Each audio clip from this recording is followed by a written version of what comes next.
নমস্কার সবাইকে, আমি মল্লিকা চলে এসেছি আজকে আরও একটি নতুন ভিডিও নিয়ে।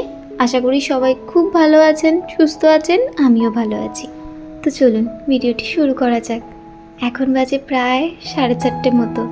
এখন আছি আমরা আমাদের দীঘার হোটেলের সামনে। আর আগের ভিডিওতে তো আপনারা দেখেইছেন যে আমরা দীঘা বেড়াতে এসেছিলাম।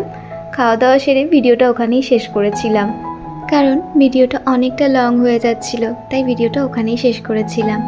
আর এখন বেজে গেছে প্রায় 4:30 মতো। আপনাদেরকে বললামই এখন আমরা রেডি হয়ে বের হয়েছি বেড়াতে যাওয়ার উদ্দেশ্যে। আর এখানে আমি সানগ্লাসটা পরার চেষ্টা করছিলাম, কিন্তু কোনো ক্রমে পরতেই পারছিলাম না। এক হাতে তোকে কোলে নিয়ে আছি, তাই সম্ভব হচ্ছিল না। চলুন সবাই রেডি হয়ে গিয়েছি, এবার একটু সমুদ্রের ধারে ঘুরে আসি। 2 দিনের সময় হাতে নিয়ে এসেছি, তাই একটুও সময় নষ্ট করতে মন চাইছে না। না জানি আবার কবে আসা হবে, তাই ভেবেছি 2 দিন ঘুরে বেরিয়েই কাটাবো। আর আপনারা তো দেখতেই পাচ্ছেন আমরা চলে এসেছি এখন সমুদ্রের ধারে। আর চারিদিকটা অসম্ভব সুন্দর দেখতে লাগছে। দেখুন, এই সময় না এলে হয়তো সমুদ্রের এত সুন্দর রূপটা অজানাই থেকে যেত। ভীষণ সুন্দর দেখতে লাগছিল জানেন। আর এত সুন্দর হাওয়া দিচ্ছিল। সমুদ্রের পাড়েতে বসার জায়গা রয়েছে, সেখানেই খানিকক্ষণ বসেছিলাম। তারপর ও বলল যে চলো এই দিকটা একটু ঘুরে আসি। দাঁড়ান আরও একটা জিনিস দেখাই আপনাদেরকে, আশা করি আপনাদেরও খুব ভালো লাগবে। আর এই দিকটায় দেখুন, চারিদিকে আকাশে মেঘ রয়েছে। আর ওই দিকটায় দেখুন, মানে আকাশের রূপটা আজকে পুরোপুরি আলাদাই ছিল জানেন। একদিকে সমুদ্রের উত্তাল করা ঢেউ, আর একদিকে আকাশে ঘন কালো মেঘ। আর অপর সাইডেই দেখুন কত সুন্দর রং বেরঙের ভাবে মেঘগুলো ছড়িয়ে রয়েছে, যেন মনে হচ্ছে যে সত্যি কেউ হয়তো তুলি দিয়ে এঁকে দিয়েছে। সকালের দিকে যখন এসেছিলাম সমুদ্রের ধারে, তখন সমুদ্রের রূপ কিন্তু অন্যরকম ছিল জানেন। তবে এখন যে রূপটা দেখছি সত্যি মুগ্ধ হয়ে দেখার মতো, অসম্ভব ভালো লাগা কাজ করছিল জানেন। এইরকম সুন্দর একটা পরিবেশ থাকলে যে কারোর মনই ভালো হয়ে যেতে বাধ্য হবে। আর আমি যতবারই এই আকাশটার দিকে দেখছিলাম ভীষণ ভালো লাগছিল। বিশ্বাস করুন, মনে হচ্ছিল আমার কাছেও যদি একটু রং আর তুলি থাকতো, আমিও আমার খাতার মধ্যে এটাকে স্মৃতিবদ্ধ করে রাখতে পারতাম। কিন্তু কি আর করার, এখন তো আমার কাছে সেটা নেই। তারপর বেশ খানিকক্ষণ আমরা ওখানে বসেছিলাম জানেন। এত সুন্দর হাওয়া দিচ্ছিল, সাথে প্রকৃতির এত সুন্দর একটা রূপ। এই সমস্ত কিছু মিলে মিশে আজকের দিনটাও কিন্তু একটা স্মৃতির পাতায় যোগ হলো। সত্যি কখনো কিন্তু ভোলা যাবে না এই দৃশ্য। বেশ খানিকক্ষণ সমুদ্রের পাড়ে বসে প্রাকৃতিক সৌন্দর্য উপভোগ করার পর চলে এসেছিলাম ওল্ড দীঘাতে। সেখানে এসে এই জগন্নাথের দর্শন করলাম, জগন্নাথ মন্দির ছিল এক। তারপর চলে এসেছিলাম হোটেলে জানেন, কারণ অনেকটা রাত হয়ে গিয়েছিল। আর রুমে যাওয়ার আগে দেখা হয়েছিল এনার সাথে। আসলে আমাদের হোটেলের অপোজিটে একটা হোটেল রয়েছে, সেখানেই ইনি বাঁধা ছিলেন। বিকাল থেকেই দেখছিলাম যে একা একা বাইরেটাতে রয়েছে। তখন থেকে আমি ভেবেছিলাম একবার হলেও ওর কাছটাতে যাব। আর বলে যখন ফেরার সময় দেখলাম, তাই একবার গিয়েছিলাম। সবাই তো বলছিল যে গায়ে হাত না দিতে, যদি কামড়ে দেয়, কিন্তু আমি বললাম না না, কামড়াবে না, একবার দেখি না চেষ্টা করে। কিন্তু যখন গেলাম সত্যিই তাই, ভীষণ শান্ত জানেন। অনেকক্ষণ যাবত ওর কাছে ছিলাম, বেশ ভালো লাগছিল। তারপর রুমে চলে এসেছিলাম, আর রাত্রের দিকে কোনো ভিডিও করিনি। আর এখন বাজে ভোর 5:30 মতো। আর এখন আমরা বেরিয়ে পড়েছি মোহনার উদ্দেশ্যে। এখন আমরা যাব মোহনাতে, আর তার জন্য আমরা একটা গাড়ি ধরে নিয়েছি। জনপ্রতি 30 টাকা করে ভাড়া নিয়েছি। আর ফেরার সময় এখানে অনেকই অটো দাঁড়িয়ে রয়েছে, তাতে করেই চলে যাওয়া যাবে। বেশ খানিকক্ষণ আসতে হলো জানেন, 10 থেকে 15 মিনিট মতো সময় লাগলো এখানে আসতে। আর ওই যে দেখুন, এখন তো ভাটা চলছে, সকালের দিকে জলটা নেমে যায়। আর সত্যি দেখুন বীজটা কি সুন্দর দেখতে লাগছে। সবাই এর পাড় দিয়ে হাঁটছে। আমরা এখন ওদিকে যাব না, আমরা আগে যাব মাছের বাজারে।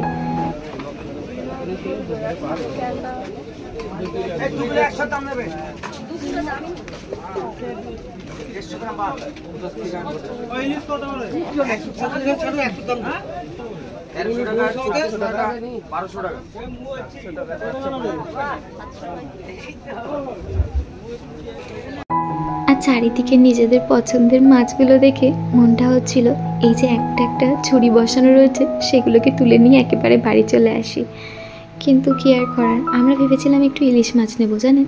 কিন্তু মাছগুলো দেখে বাপি আর ও বলল যে এগুলো টাটকা না, এগুলো নিয়ে গেলে হবে না। তো তো বললাম ঠিক আছে। আর চারিদিকে এত রকমের চিংড়ি মাছ ছিল, আবার সাথে লবস্টারগুলো ছিল।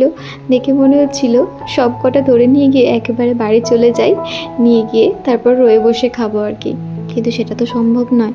তবে একটা জিনিস এখানে খেয়াল করলাম জানেন, আমাদের ওখানের থেকে কিন্তু এখানে তুলনামূলকভাবে মাছের দামটা একটু বেশি। আমরা ভেবেছিলাম হয়তো সমুদ্রের ধারে বাজারে মাছের দামটা কম হবে, কিন্তু ওখানের থেকেও মাছের দামটা এখানে বেশি।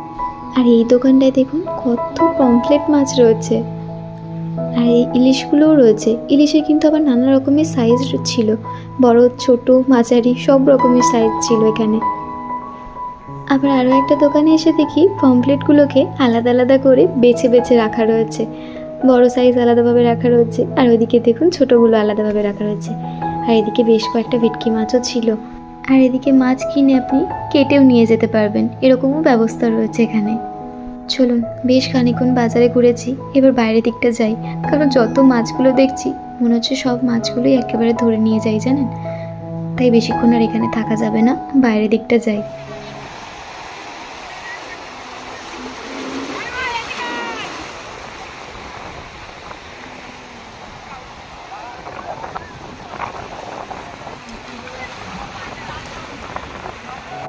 আর এই যে জায়গাটা দেখুন কতটা সুন্দর দেখতে লাগছে।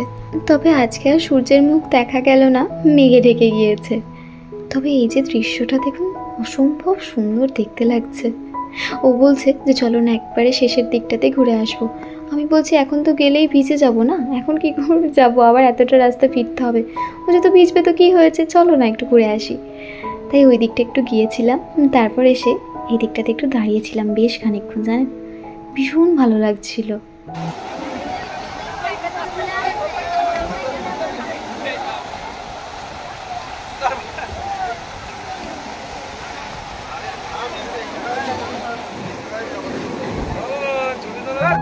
আর ওইদিকে দেখুন দূরে একটা ট্রলার যাচ্ছে, কি অসম্ভব ভালো লাগছে। তবে দেখে ভীষণ ভয়ও লাগছিল জানেন, কারণ ঢেউগুলো এত উথাল পাতাল করছিল, আর তার সাথে সাথে ট্রলারটা ওঠানামা করছিল, দেখেই ভীষণ ভয় লাগছিল।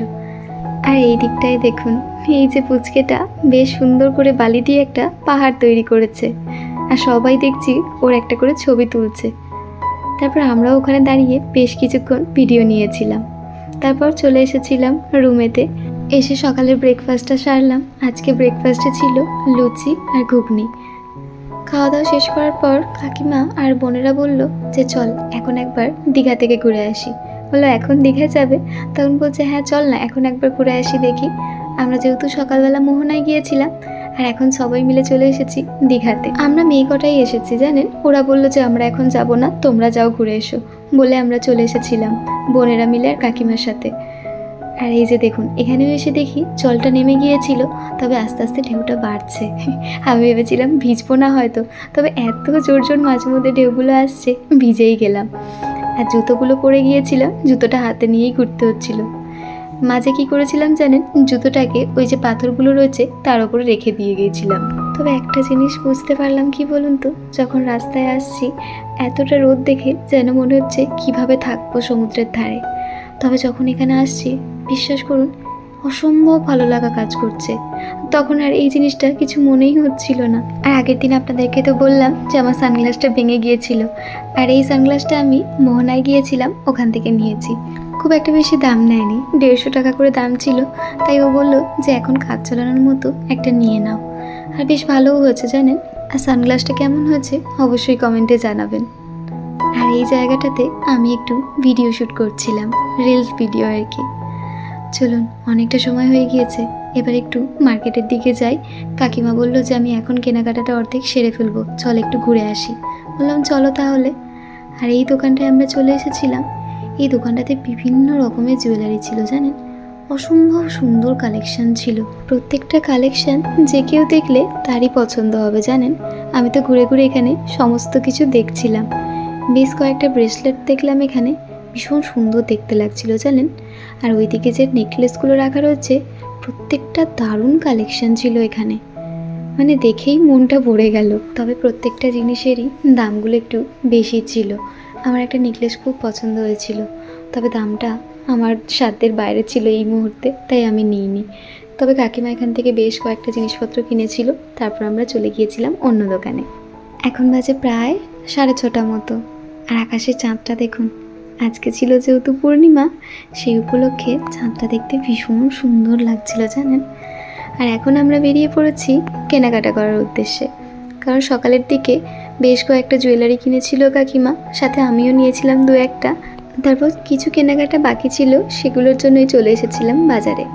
তারপর কেনাকাটা ওদিকে হয়ে গিয়েছিল, আমি আরও শেষবারের মতো একবার চলে এসেছি সমুদ্রের ধারেতে, কারণ আমাদের বাস ছাড়বে 9:30টার সময়, আর এখন বেজে গেছে 9টা মতো। তাই আমি আরও বলছি চলো একবার শেষবারের মতো দেখে আসি, না জানি আবার কবে আসবো, আবার কবে দেখা হবে।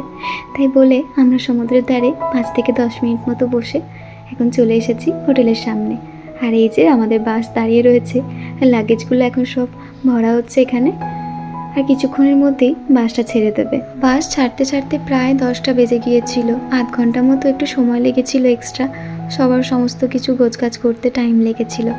তারপর দেখলাম ওল্ড দীঘায় এসে বাসটা বলল 1 ঘন্টা মতো দাঁড়ানো হবে, এখানে সবাই একটু সময় কাটানো হবে, তারপর বাস ছাড়া হবে। তারপর আর কি চলে এসেছিলাম সমুদ্রের ধারে। 1 ঘন্টা আরও এক্সট্রা সময় পাবো জেনে মনটা তো বেশ খুশি হয়ে গিয়েছিল। আরও 1 ঘন্টা এই প্রাকৃতিক দৃশ্যটাকে অনুভব করতে পারবো, ভাবলেই বেশ ভালো লাগছে জানেন। আমি পাহাড় ভীষণ ভালোবাসি, আর আজ থেকে এই সমুদ্রটাও তার সাথে যুক্ত হলো। তো চলুন ভিডিওটি আজ এখানেই শেষ করছি। ভিডিওটি কেমন হয়েছে অবশ্যই কমেন্টে জানাবেন, ভালো লাগলে একটি লাইক করে দেবেন। সবাই ভালো থাকবেন, সুস্থ থাকবেন, দেখা হচ্ছে পরের আবারও একটি নতুন ভিডিওতে। নমস্কার।